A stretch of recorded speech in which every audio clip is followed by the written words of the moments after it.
prazer estar aqui. Minha primeira palestra pelo Zoom na pandemia. Eu já fui aí na PUC, falaram outras vezes. E eu sempre gosto desse momento com os estudantes, porque para mim é uma troca, né? Quem está no mercado há muito tempo acaba se renovando com novas ideias e, enfim, com novos saberes, porque as coisas mudam muito rapidamente. E agora, na pandemia, eu acho que todo mundo percebeu que a revolução digital foi antecipada em vários anos, né? Talvez até para ousar dizer em década. E, então, por isso é um prazer estar aqui com vocês. A Sara comentou aí que a mãe dela leu o meu livro. Fiquei muito feliz, que bom que ela gostou, tá, Sara?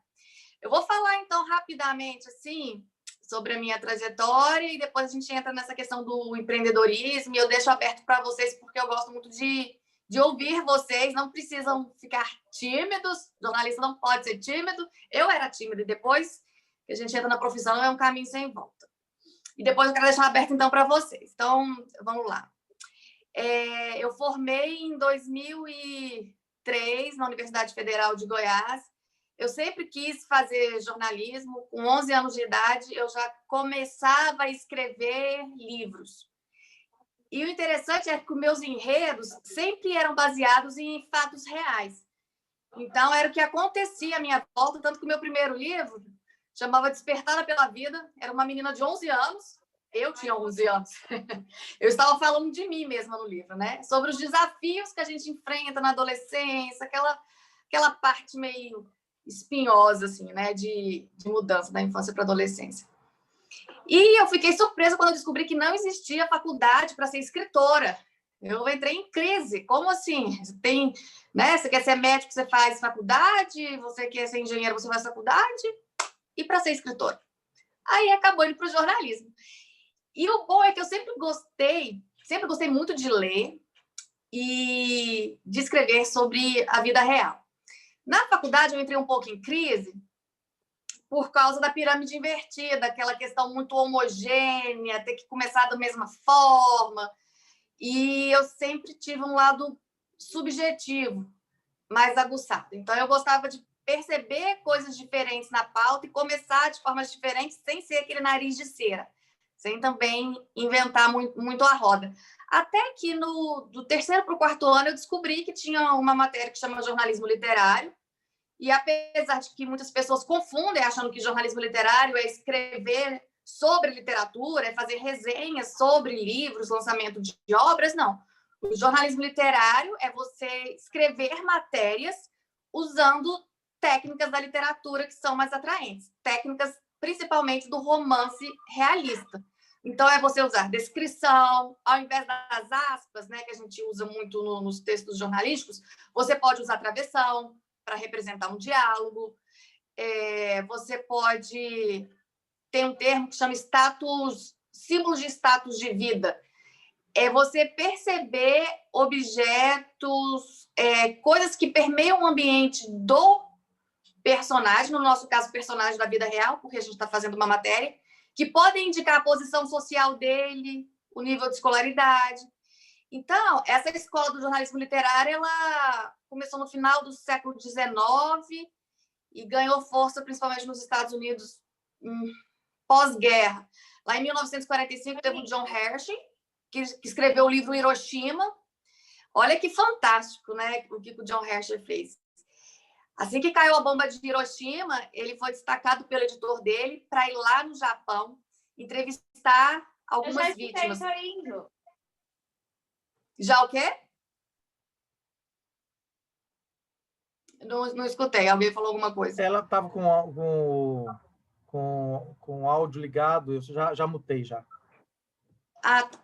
Então, gente, e aí o John Hershey foi para lá, ele entrevistou 6 vítimas e perguntou para elas o que elas estavam fazendo no momento do acidente. Aí acho que tinha um médico, uma professora, foram 6 personagens. Depois de 30, 40 anos, o John Hershey voltou lá para mostrar como é que estavam essas vítimas. Então, com ele, a gente pode falar que ele foi um marco para inaugurar a era de ouro do jornalismo literário nos Estados Unidos, que vem com ele, com Truman Capote, com Norman Mailer e grandes outros nomes. Então, quando eu estava no terceiro para o quarto ano de jornalismo, eu me deparei com essa opção do jornalismo literário. Eu falei, pronto, me achei. Né? E aí, super feliz, estava formando. Lembro que eu perguntei para o meu professor, eu acho até que ele já deu aula na PUC, o João Mar de Carvalho Brito. Falei, que legal, eu posso formar e já começar a escrever o crônico, opinião?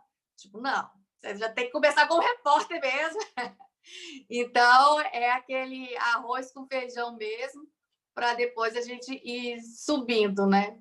Assim, podendo inovar, digamos assim. E aí, formei em 2003, fui trabalhar em Brasília, cobrindo férias no Jornal de Brasília, que é como se fosse o Diário da Manhã daqui. Lá tem o Correio Brasiliense, depois o Jornal de Brasília. Depois eu entrei na assessoria de imprensa, na Câmara dos Deputados, e depois eu vim para Goiânia. Eu formei em Goiânia e fui trabalhar em Brasília, porque minha família é de lá, e retornei para Goiânia em 2006. Aí trabalhei no jornal impresso, que chama o Hoje. Aí o João Mário é patrimônio histórico do jornalismo mesmo, é isso aí. E trabalhei no jornal Hoje, e foi lá que o meu editor, na época, Edmar Oliveira, me passou a pauta dos 20 anos do acidente com o Césio 137. E aí eu pensei, o que eu vou escrever? São 20 anos que esse tipo de matéria sai na mídia. Como pegar alguma coisa diferente? E aí eu fui atrás da pessoa que tinha mais referência sobre o assunto, que na época era o presidente da Associação das Vítimas, que é o tio da Leide das Neves, o Oderson. Na verdade, todo mundo chama ele de Odesson, eu que chamo ele de Oderson. Ele já acostumou. E ele me deu uma pasta contendo todas as matérias que saíram de 87 até 2007, que foi quando eu escrevi a matéria. Então, tinha reportagens assim do Jornal do Brasil, do Rio de Janeiro, Estado de São Paulo, Folha de São Paulo, Popular, Diário da Manhã, de todos os jornais.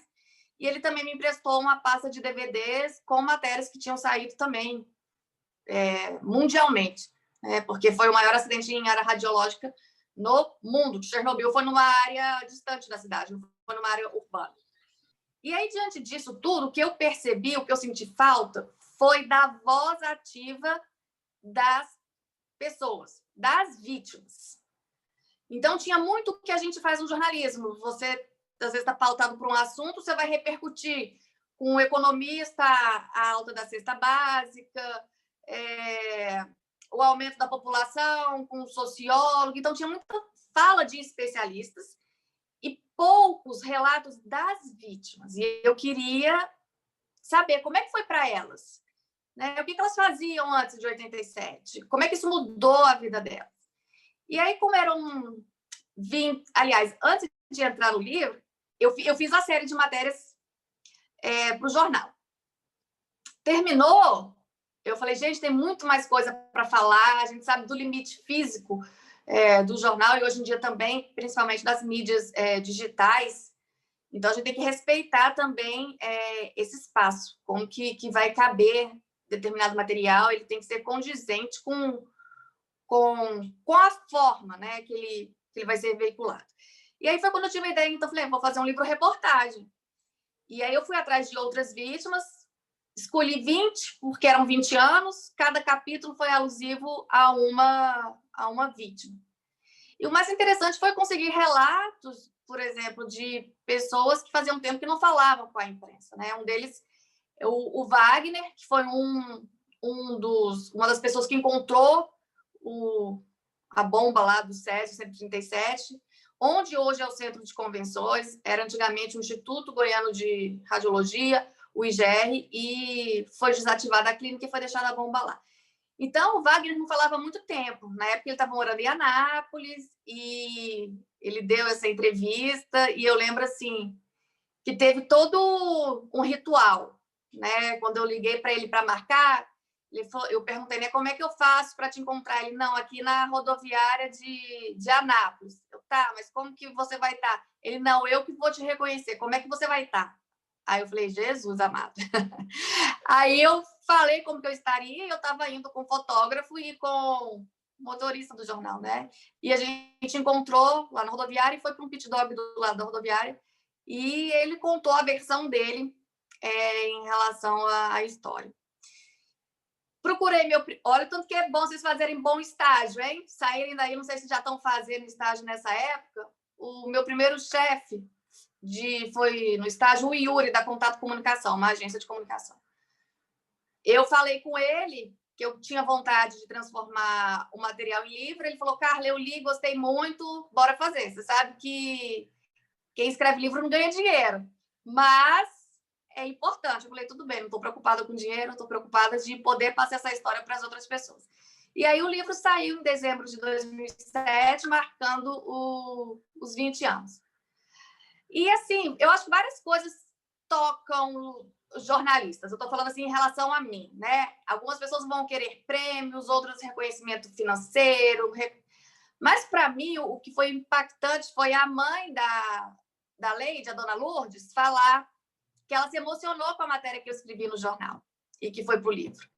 Então, eu falei, gente, já valeu todo o esforço, porque foram dias e dias apurando e chega um estágio que você começa a sonhar com a pauta, quando é algo muito intenso, de profundidade e denso, porque é um assunto triste, que traz memórias tristes, não só para a população de Goiânia, mas principalmente para quem foi vítima direta. Porque, além de ter sofrido em 87, eles continuam sofrendo por descaso, muitas vezes, do poder público, a pensão, muitos tiveram que aposentar por invalidez, e a pensão, o valor, às vezes, não é reajustado da forma que deveria. Então, eu lembro de eu acordar pensando no Césio, dormir pensando no Césio. Eu não sei vocês, mas quando vocês pegarem uma pauta, vocês ficaram muito tempo trabalhando, às vezes a gente sonha, até que está escrevendo, assim. É bom que, às vezes, venham umas ideias, assim. Durmam sempre com um bloquinho do lado, viu? De vocês. Porque o que vocês sonharem relacionado à matéria, acorda e escreve, que pode ser um caminho diferente do que outros repórteres vão fazer.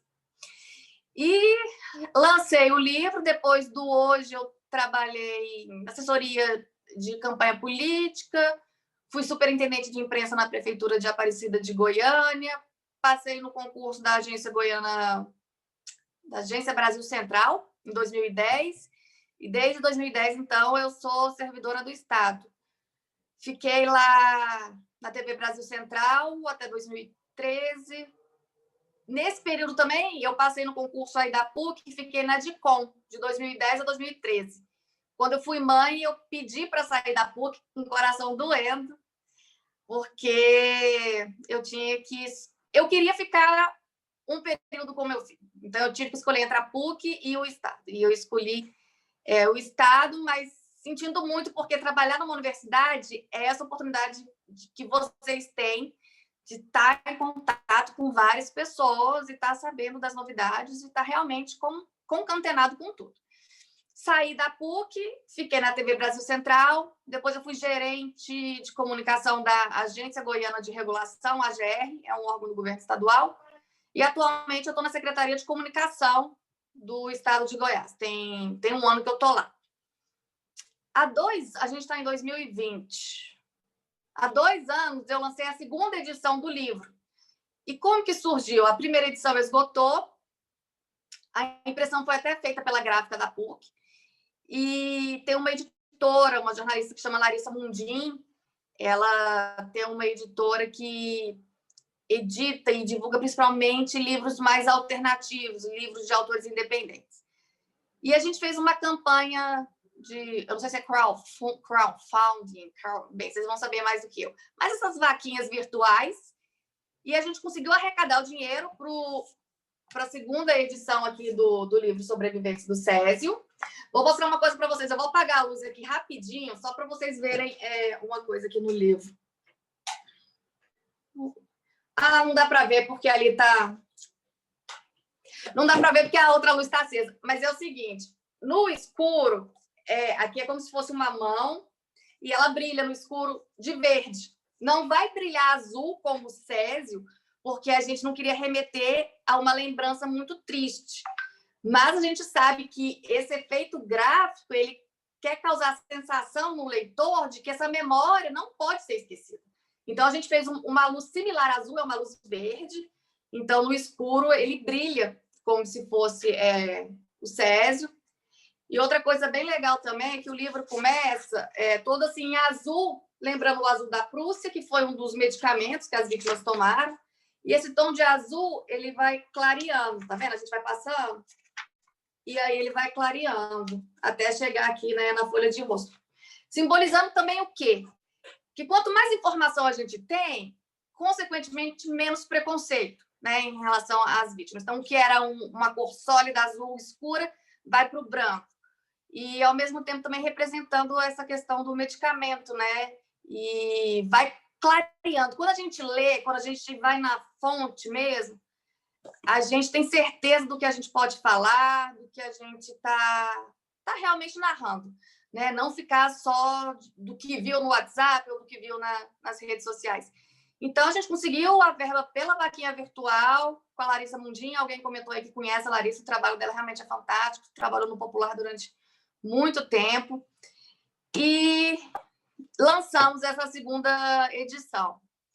Teve uma coisa também fantástica que aconteceu. A primeira edição ganhou uma menção honrosa no Vladimir Herzog, que é um prêmio que imagino que vocês devem conhecer, que todo ano o Sindicato de Jornalistas de São Paulo concede.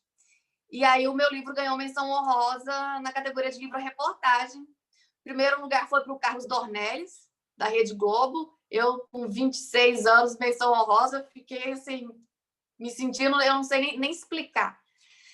E depois, bem, vamos ver, em relação ao SES é isso, o livro está vendendo novamente. Nessa segunda edição, tem uma característica interessante. Como eu acompanhei os 20 anos, eu comparei o material que eu tinha dos 20 anos com o de 30, em relação ao que o governo divulgou de número de mortos por câncer, né? Porque tem toda essa questão de associar. O governo só reconhece 4 mortes relacionadas ao acidente, que foram das quatro pessoas que morreram em 87. A Leide das Neves, a Marília Gabriela, que é esposa de um dos donos de Ferro Velho, e que foi quem levou a bomba do SESI para a vigilância sanitária, foi quem desconfiou que tinha alguma coisa errada com aquela bomba, e 2 funcionários do Ferro Velho. Como eles morreram em 87, a morte deles está associada ao acidente. Todas as outras o governo não reconhece, até porque se fosse reconhecer, teria que pagar pensão para todas essas pessoas, tanto o governo estadual quanto o governo federal, porque energia nuclear é algo de responsabilidade da Comissão Nacional de Energia Nuclear, do governo federal. Mas várias vítimas foram morrendo ao longo dos anos de câncer. O pai da Leide das Neves, o tio da Leide das Neves, a avó da Leide das Neves. E aí eu peguei o número que eles divulgaram em 2007. E aí eu peguei o número que eles divulgaram em 2030, em 2017. Tinha diferença.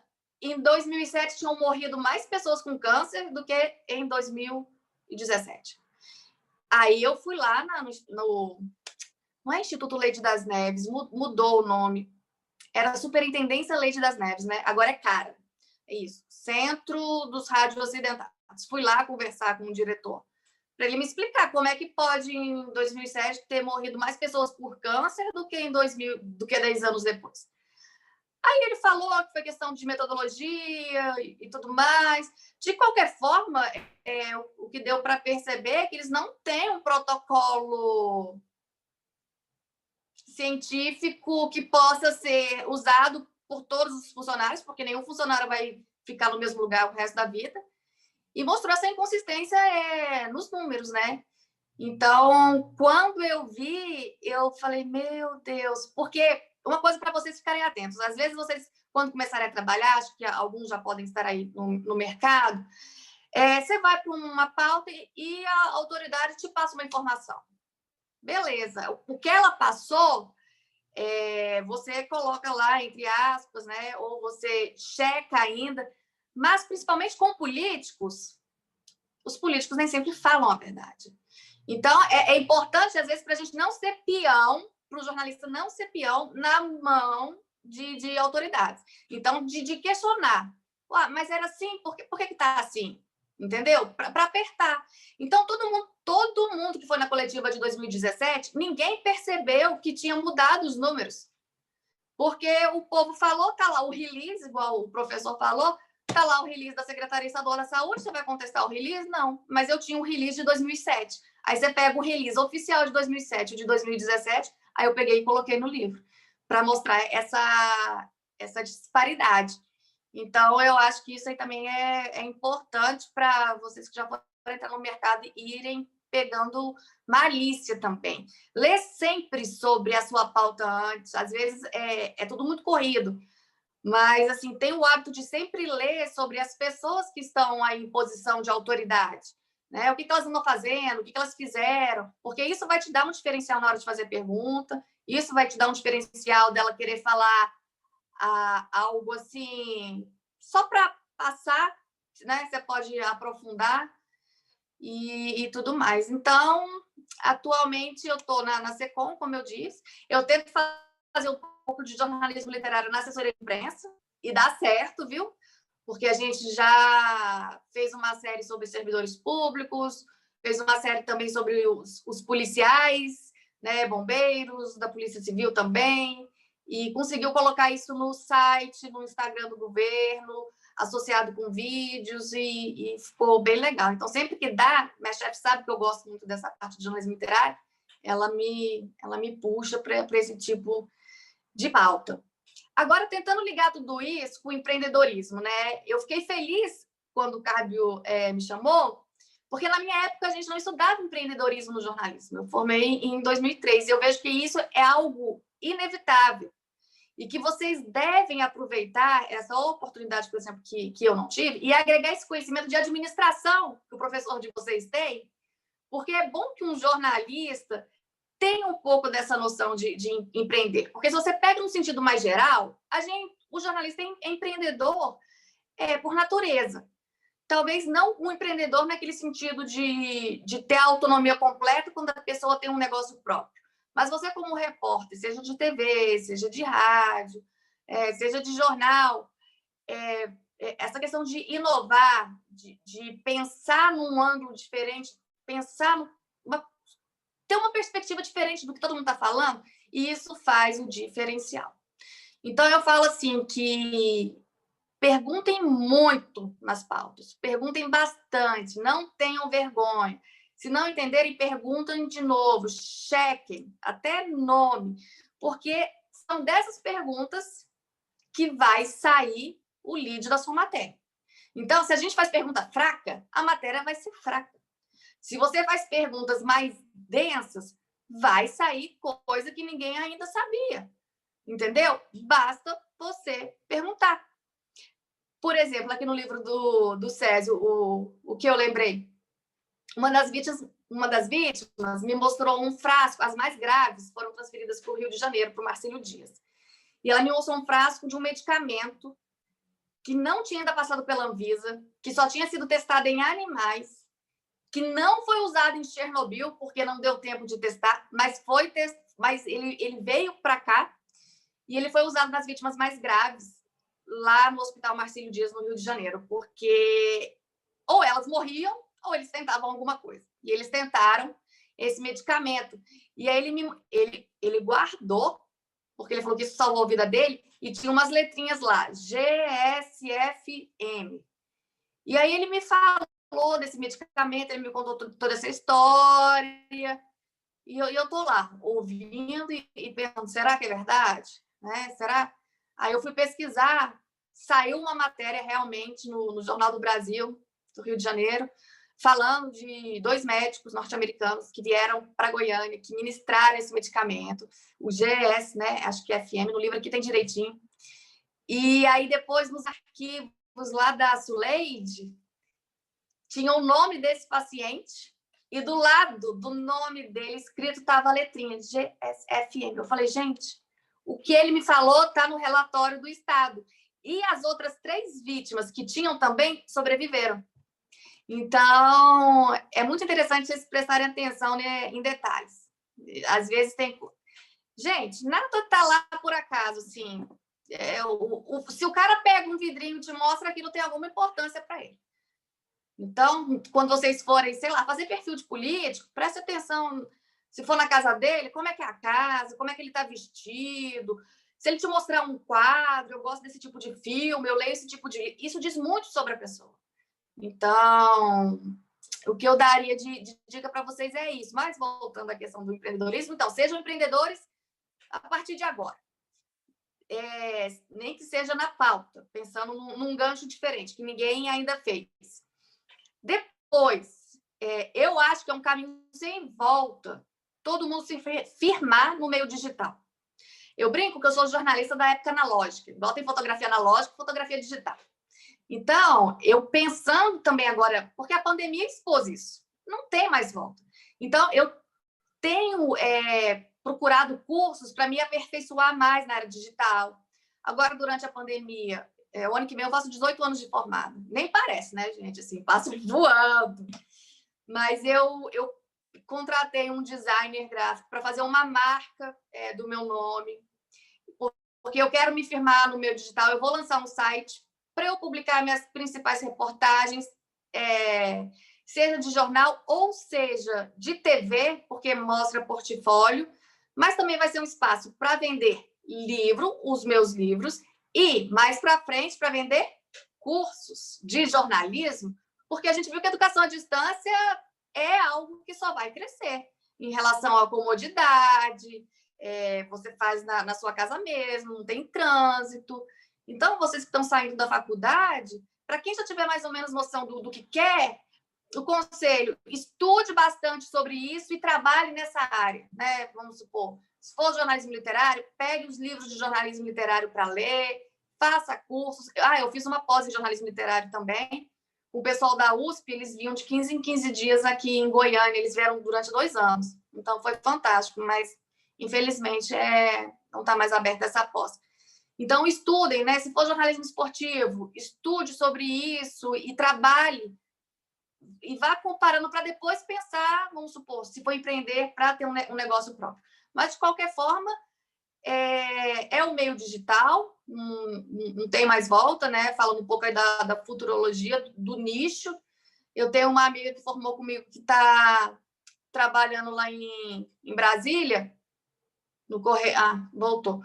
No Correio Brasiliense, como editora. Ela falou, Carla, o jornal impresso, assim, está cada vez mais enxuto. São cada vez menos repórteres. A forma de fazer matéria está diferente. O popular aqui, eu não sei se vocês sabem, os repórteres estão indo para as pautas de Uber. Entendeu? Eles estão dispensando os motoristas, porque em qualquer redação você sempre tinha uma equipe própria, a frota de veículos com os motoristas.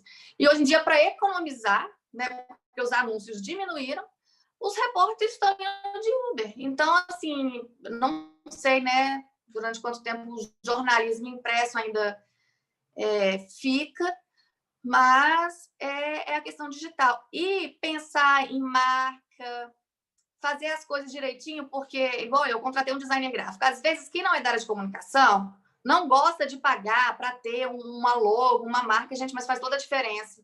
A pessoa é formada, é capacitada, você fala para ela os anseios que você tem, igual eu disse, olha, eu quero, porque eu percebi que eu tenho que me firmar no mercado digital. E, tipo assim, eu quero atrair os meus leitores analógicos, mas eu quero conhecer um público que já nasceu aí a geração Z, né? A geração Z, depois a geração Z, eu nem sei qual que é, mas eu quero esse novo público também. E, como eu disse, como portfólio para novas oportunidades, por meio das redes sociais. Falar nisso, até contar outra coisa aqui para vocês. Eu sou muito inquieta, não gosto de parar, né? Eu criei um canal com um amigo meu durante a pandemia, no Instagram, que chama Reconectados. A gente estudou inglês junto há 20 anos e depois cada um tomou um rumo, né, nessa vida e a gente se reencontrou durante a pandemia pelo Instagram. E conversando, eu tive uma crise esse ano, saí do Instagram, né? Não sei se muitas pessoas também tiveram isso aí na pandemia, e pensando, gente, para que eu estou nisso? Para que ficar divulgando as coisas que eu faço ou deixo de fazer? E eu pensei assim, eu só vou voltar se eu tiver algo para compartilhar, além dessas coisas, que essas coisas também fazem parte, digamos assim. E aí eu encontrei com esse amigo e falei que eu tinha vontade de brincar, né? Fazer tipo assim, Carla Channel. Eu coloco a matéria que eu quiser, da editoria que eu quiser, enfim, para passar informação. Aí ele falou, deixa eu fazer com você. Eu falei, então tá. Ele tá morando em Atlanta, nos Estados Unidos. Eu falei, então você vai ser meu correspondente aí nos Estados Unidos. E a gente criou esse canal Reconectados, que é o intuito de reconectar as pessoas com os amigos, no sentido de que o celular hoje possibilita isso que a gente está tendo, né? Digamos, esse tete-a-tete virtual. Antes, o celular afastava as pessoas. Você estava numa festa de aniversário da família, você estava num barzinho, e ao invés de estar conversando com a pessoa, eu já vi vários casais, cada um no seu celular na mesa. Então, afastava. Hoje em dia, o celular está sendo usado o quê? Para reconectar as pessoas. Então, nosso intuito foi propiciar que outras pessoas possam se reconectar, que as pessoas possam ter um tempo para se reconectar consigo próprias, né? Então, assim, igual eu falei, se eu tiver algo para oferecer no Instagram, eu volto. E também compartilhar conteúdo de qualidade. Então, de 15 em 15 dias, a gente faz live no Instagram com especialistas sobre diversos temas, né? A gente já falou sobre empreendedorismo na crise, a gente já falou sobre comunicação não violenta, é um tema também muito interessante, está bastante em voga aí na área de psicologia. A gente vai falar sobre atividade física no próximo, mas pensando em quê? A gente está querendo formar um público no Instagram para lá para o ano que vem lançar um podcast. Que é a minha dica também para vocês é investir nessa área de podcast. As pessoas estão ouvindo cada vez mais e vão entrar, já tem anunciantes e vão entrar mais e mais anunciantes, então eu acho que era uma área boa também. Então, a gente começou a usar a rede social para criar engajamento, digamos, para divulgar o Reconectados, para o ano que vem, quando a gente conseguir lançar o Reconectados como podcast, já ter um público e a gente ir fazendo essa interação.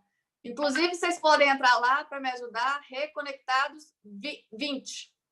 Tá assim lá. E a gente sempre está publicando conteúdo também, que está saindo, digamos, notícias do bem, porque às vezes a gente faz tanta matéria de polícia, de tragédia, então lá a gente divulga só 2 mulheres ganharam o Prêmio Nobel de Química, né? Só coisas que vão melhorar a vida das pessoas. Eu não sei se eu falei tudo aí, Carbi, mas eu queria ouvir os meninos aí também um pouco. Não, foi ótimo. Essa história é muito, muito interessante. Vamos lá. Pessoal, perguntas. O Lucas falando aqui, ó, eu me lembro de você dando uma palestra para a minha turma na aula da Silvana, quando você lançou essa segunda edição. Isso. Conheço a editora, maravilhosa, inclusive a livraria Palavrear, é incrível. Quem que falou? Foi eu, Augusto. Quem falou que Quem? o Augusto. O Augusto? Obrigada, Augusto.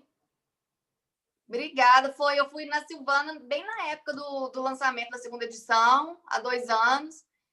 E tem vários livros da Negra Lilu Editora lá na Palavrear, realmente.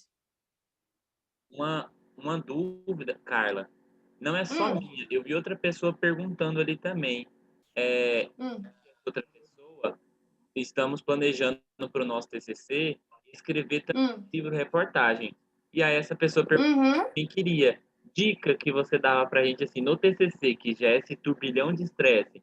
E eu imagino que o livro-reportagem é uma coisa assim, super minuciosa. Eu sou apaixonado, eu leio vários, então eu gosto bastante do trabalhão que ele é para fazer. No TCC, qual que é a dica que você dá para a gente para trabalhar um livro-reportagem no TCC? Tá. Vocês vão ter quanto tempo para fazer? É 1 ano? Isso, 1 ano. Você já sabe o tema? Tá. O meu, sim. Já? Qual que é? Qual que é? Eu vou falar sobre Goiânia, a população idosa de Goiânia que está crescendo. Certo. Eu ia falar isso, assim, escolher um tema que você seja apaixonado. E aí, algumas dicas para você organizar seu trabalho. Faz um cronograma. Primeira parte, pesquisa. Então, você vai pesquisar números da população idosa de Goiânia, como é que era há 40 anos atrás, né? Como é que vai ser daqui. Você assiste filmes, você lê livros. Então, esse preparo bibliográfico. Você separa tudo que você vai precisar ler, pesquisar, seja de arquivo de jornal, livro, vídeo, do que tiver. Depois, você vai partir para as entrevistas. Você anota as entrevistas que você quer fazer. Depois das entrevistas, você vai para a parte de redação. Pensa no seu livro também, como que você quer dividir os capítulos. E busque referências, às vezes livros sobre o mesmo assunto que já saíram. Por exemplo, da primeira edição do livro do César para a segunda, tem uma diferença enorme. Lembra que eu falei do John Hersey no começo do livro? Quando eu escrevi o primeiro Sobreviventes do César, eu não tinha lido a obra do John Hersey, Hiroshima. Quando eu li, eu falei, nossa, eu vou fazer igual ele. Porque ele pegou 6 vítimas e aí ele contou como é que elas viviam na época que a bomba caiu e depois de um tempo. No Sobreviventes do César, segunda edição, eu escolhi 3 ao invés de 6 e fiz a mesma coisa. O que elas estavam fazendo no dia do acidente? Elas acordaram, foram ver televisão, o que elas foram fazer? E depois de 30 anos, como é que elas estavam? Então, busque, às vezes, algum livro que já tenha saído para ser um norte, uma referência para você dividir os capítulos. Se você quiser, depois, eu deixo meu e-mail aqui, eu te passo esse cronograma para você, assim, das etapas e do prazo que você tem que colocar para cumprir, para não chegar lá no final estressado, entendeu? O principal vai ser você estabelecer as suas metas e cumprir. Então, o que mais de boas perguntas? Ó, a pergunta que foi feita agora de lançar as dicas que já deu agora do livro. O Lucas perguntando, sim, estava bem perto de lançar. Ela chegou a convidar a gente para o lançamento. Olha que legal. Eu quero esse cronograma. Vou passar. Carla Lacerda, o meu e-mail, Carla com C, tá, gente? carlalacerda14@gmail.com. Aí vocês podem me mandar que eu passo esse cronograma para vocês. Tem um livro-reportagem de uma estudante lá de Uberaba. Eu sou de Uberaba, mas eu nunca morei lá. E ela contou a história, acho que de um bandido lá da época de 1930, sabe? Essas matérias policiais. E ela me mandou o livro-reportagem dela. Eu posso também mandar para vocês, servir de inspiração, porque foi muito interessante, né? Vocês terem noção de tamanho, de linguagem. É isso aí, meu e-mail, certinho? carlalacerda14@gmail.com. Posso passar esse material também para vocês. Mais perguntas? Deixa eu até perguntar, Cardo. Aí vocês não... Eu tenho. Vocês não têm jornalismo literário aí, não? Temos, mas é optativa e nem todo mundo consegue pegar. Porque é optativa, né? É igual quando eu fui. Além dessa parte tecnológica, né, que você disse que está planejando, né, de colocar em prática, você tem expectativas de lançar outros trabalhos literários em outras vertentes? Por enquanto não, porque demanda muito tempo, é um trabalho de muita profundidade e por enquanto eu não conseguiria. Mas eu penso em outros temas, sim, sobre autismo. E eu sempre gostei muito de autismo porque meu filho é autista. Quem assistiu a primeira palestra vai saber disso. E pauta esportiva, né? Eu tenho vontade, por exemplo, um dos meus sonhos, né? O bom é que a gente vai ficando velha, mas assim, a gente não pode perder os sonhos, né? Então, assim, em 2016, eu fui pela TV Brasil Central cobrir a Olimpíada do Rio, mas foi algo mais institucional, né? Mas eu tenho vontade de cobrir ainda a Olimpíada e poder escrever sobre isso de forma literária. Porque eu penso que você contar os bastidores, fantástico. Penso tantas pessoas que a gente pode entrevistar sem ser os atletas, né? Você pode entrevistar as pessoas, as camareiras, esse povo que vai estar literalmente junto com essas grandes estrelas do esporte e, de repente, traçar um perfil deles por meio do relato dessas pessoas. Então, é um sonho mais para frente, assim, digamos. Mas, por enquanto, eu estou mais nessa questão do podcast e de lançar cursos de jornalismo. Aí eu estou pensando no formato para falar algumas coisas sobre jornalismo literário, sobre a jornada do herói. Quem depois quiser se especializar mais, a jornada do herói é uma forma muito legal de vocês contarem histórias. Vocês já ouviram falar da jornada do herói? Storytelling, né? Exatamente. Né? Que foi lá com Campbell. e depois o pessoal de Hollywood adaptou isso muito bem para os filmes do Indiana Jones, os filmes do George Lucas também, Guerra nas Estrelas, usam a mesma forma. Então, isso também pode ser usado na literatura. É uma boa pegada também para quem depois do TCC quiser se aprofundar mais aí em livro-reportagem. E aí, mais Bora, perguntas? Elcio. Eu queria saber como anda a venda de seu produto. Com a pandemia, a venda do livro aumentou?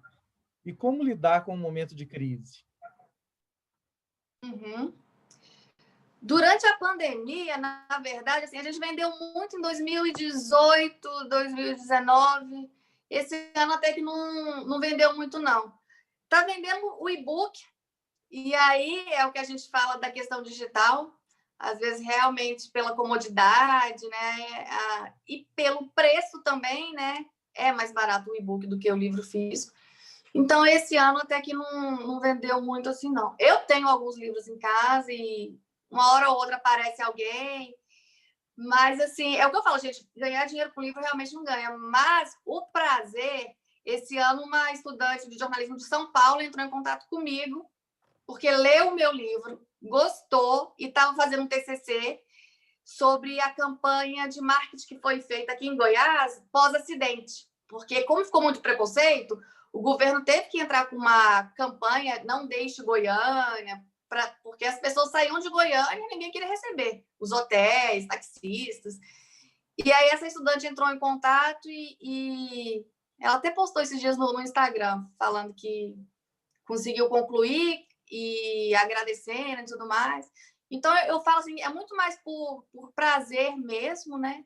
Tem outra vontade também, gente, ó. Se tiver alguém que traduz livro para inglês, eu tenho vontade de pôr Sobrevivência do César em inglês e lançar lá nos Estados Unidos.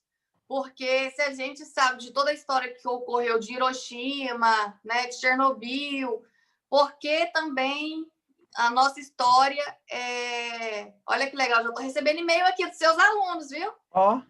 Pedindo já o cronograma aqui. O pessoal está aplicado. Então, um dos sonhos seria levar esse livro aí para os Estados Unidos, né? Passar para a língua inglesa. E aí, o que mais? Vamos ver o que mais ali. Vamos ver mais informações. E aí, mais alguma informação? Vamos abrir esse áudio e perguntar direto para a Carla. Na sua perspectiva, essa pandemia, ela potencializou o jornalismo como um todo ou você vê como algo assim prejudicial, né? Porque a gente viu tantas fake news que acabou deslegitimizando, né, o jornalismo em si. Qual que é a sua visão em meio à crise? Uhum. Eu acho que antes da pandemia, essa disseminação das fake news, ela já estava latente, já era perceptível. E eu falei para vocês, quando eu tive a crise no Instagram e depois eu voltei, o meu perfil agora chama Jornalismo e Jornada com Propósito. É no sentido do não só o jornalismo que eu faço ter um propósito, seja tocar a vida de alguém, seja transformar a vida de alguém, como a minha jornada também, eu não quero que seja em vão. Igual assim, eu vou ser hipócrita para vocês. É claro que a gente quer ganhar dinheiro, né? E eu acho até que jornalista não sabe ganhar dinheiro. Por isso que vocês têm que investir em empreendedorismo, para conseguir também ter essa liberdade financeira. Eu quero isso sim, mas realmente, quando eu percebo que algo que eu faço, a pessoa usa num TCC, me ajudou, se muda meu dia. Eu fico muito feliz com isso. Mas um dos primeiros vídeos que eu fiz foi falando justamente sobre isso, sobre as fake news. Porque a gente vê muita gente desmerecendo o jornalismo sem ser jornalista. E eu acho que a gente não pode aceitar isso. As pessoas acreditando mais em notícias do WhatsApp do que no jornalista, independente do veículo. Porque, assim, qualquer veículo tem linha editorial, né? O pessoal gosta muito de pegar no pé da Globo. A Globo tem editorial, a Record tem, a TV Brasil Central tem, qualquer jornal, qualquer veículo vai ter. Então, as pessoas têm que entender a diferença. O jornalista estudou, ele aprendeu técnicas, né? Vocês estão aprendendo técnicas de apuração, de entrevista, de edição, de checagem, e só depois de tudo isso é que a matéria vai para o ar. Então, assim, a pessoa pode gostar ou não gostar do que tiver escrito, mas foi minimamente checado. Então, eu até gravei um vídeo falando sobre isso no começo, porque é algo que me traz indignação. As pessoas desmerecendo a nossa profissão e dando crédito para notícias que as pessoas não sabem nem checar, não sabem nem saber se colocar naquele site para saber se é verdade ou se é fake news. Então, assim, eu acho que a pandemia ela escancarou esse processo que já estava ocorrendo. Então, ela escancarou, porque o nosso principal veículo agora de comunicação é por meio aqui dos vídeos, né? De celular e tudo mais. Então, que a gente também usa esse espaço para defender e mostrar a diferença num país que tem imprensa e num país que não tem imprensa. Por pior que seja a imprensa, por pior que a imprensa manipule, é melhor ter imprensa do que não ter. Então, eu acho que é a oportunidade da gente tentar combater também isso e mostrar a importância do jornalista. Mais perguntas?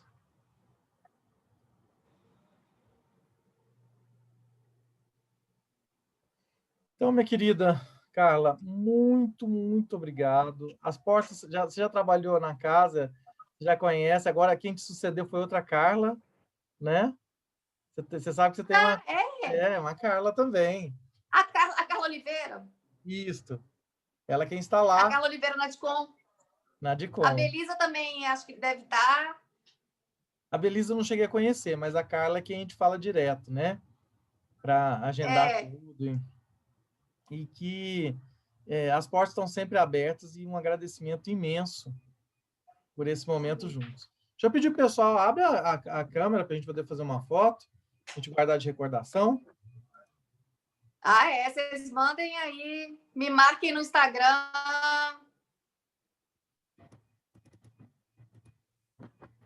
Vamos? 3, 2, 1, vamos lá? Cadê a nossa foto? Sara, o Lucas. A Bárbara. Ó, a Bárbara que não é a Bárbara. A Gaida morreu. Mãe. Para não. Entra. Pode fazer foto junto com ela. Ou com ele, né? Ó, a Stephanie abriu já. Vamos lá, então? Nosso sorriso. 3, 2, 1. Só um pouquinho. Vou colocar lá no WhatsApp. Espera aí. Nosso grupo. Espera aí. Só um pouquinho. Vamos fazer mais uma. De novo. 3, 2, 1. Sorriso. Muito obrigado. Obrigado, Carla. O que precisar de mim, conte sempre nessa jornada nossa aí de empreender no jornalismo. E te avisando, a PUC tem um espaço que é a incubadora, a única incubadora de graça hoje. Você pode empreender algum dos seus projetos lá conosco. A gente tem vários mentores que são de forma gratuita também. Nessa época da pandemia, foi muito complicado a gente poder atender as pessoas. Ficou meio que equipe. Só eu respondendo. Uhum. E a gente teve uma geração de quase 120 projetos novos. E humanamente impossível. Eu tento atender o máximo, mas deixo muita gente a desejar. Mas a gente acredita que agora a gente vai conseguir, sim, na volta do presencial. A gente ganhou um espaço maravilhoso na área 3, todo aberto, com inúmeros computadores, que eu ganhei 2 projetos agora de governo. Eu consegui arrecadar 300 mil para a incubadora.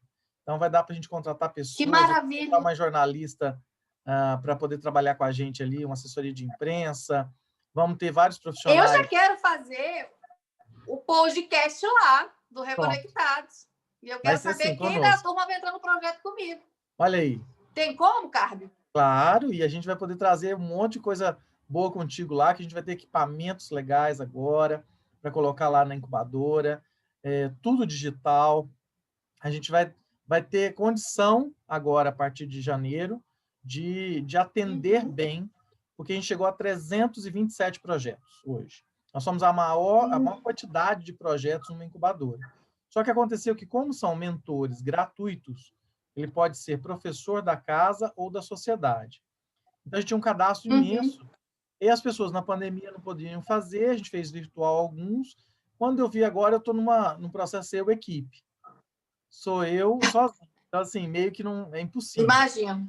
Aí ontem a gente fez impossível. uma reunião. Esse dinheiro que vem do governo vai ser especificamente para a gente contratar pessoas, e esses profissionais que um dia foram gratuitos, eles podem receber por isso. Então, a gente vai dividir em valores, horários, para que a gente possa, nesse novo local lá na PUC, atender esses projetos, perguntar se o pessoal quer continuar. Os alunos aqui fizeram um canvas de comunicação, e a coisa mais linda do mundo. Eu apaixono com cada um que eu tenho olhado, com muito carinho, com muito cuidado, sabe, para uma nova vertente no jornalismo, na comunicação de uma maneira geral. E eu acho que eles têm que empreender. Aproveitar a chance que é de graça, que tem bastante profissional que quer fazer essa mudança também, sabe? E a gente poder te ajudar, porque você nos ajudou, outras pessoas também que estiveram aqui. Então, meu muito obrigado. Que ótimo. E te dizer que as portas estão sempre abertas. Eu que agradeço. Eu acho que uma das coisas fantásticas do jornalismo é poder conhecer pessoas. E não desanimem, gente, porque tem mais gente boa nesse mundo do que gente ruim. Vocês vão ouvir muitas boas histórias, mais boas histórias do que ruins. Com certeza, em janeiro, eu vou visitar a incubadora, vou divulgar também, e a gente vai fazendo essa troca aí legal. Obrigado por tudo.